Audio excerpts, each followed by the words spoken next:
Everything happened when I was basically around 9 years old, when there was a huge house fire in Vietnam. From that house fire, I was burned really bad. So I was burned, as long as I remember, it's about a 3rd-degree burns. I lost my mom from the house fire as well because she was protecting us and take care of us. So she was burned more severely. Less than a year later, I guess we were in the street. We were so poor. My dad, we were begging for money, and so this tourist lady from America, she saw us and she read us on a newspaper, and so she wanted to sponsor us over here to get medical treatments at Shriner Hospital. So that's how we came to the United States in 2002.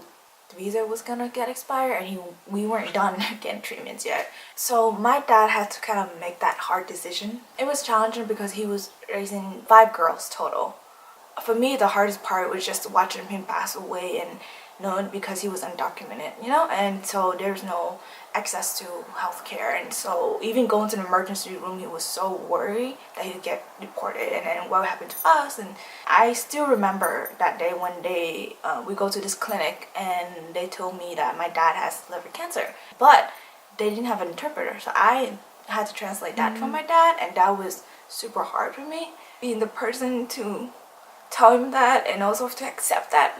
And so it's just always ingrained in me how much my dad wanted this for us, for this life that we have right now. It's all because of him. Even though that was the hardest moment in my life, it also gave me a lot of strength to bounce back and know that I have this second chance at life where I'm able to choose to go to college.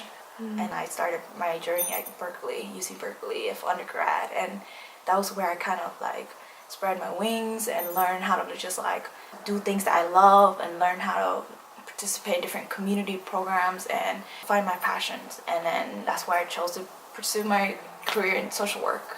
I'm still struggling, and that's the thing I want people to know. You can recover, but you can relapse, and that's okay. And that's the whole point of being resilient.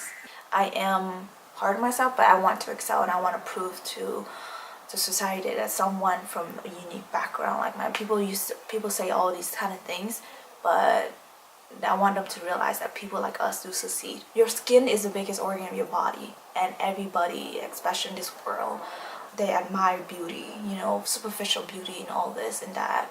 I remember people would used to say to me like, oh, nobody would ever want to marry you because you're burned, or that you should be smart because you're not gonna have a man to take care of you. And so those kind of phrases just kind of provide me more of a reason to be strong, to have that intersectionality, that unique, multifaceted identity of being a burn survivor, being an orphan at such a young age, and like I said, undocumented. And so it truly shaped my perspective and just my appreciations, and also my resiliency to bounce back from all these barriers, and knowing that like, yes, I have all these struggles within each area, but I'm so strong, you know. I know that I can do anything, because if I can overcome all those areas, there's nothing in the world I can't handle.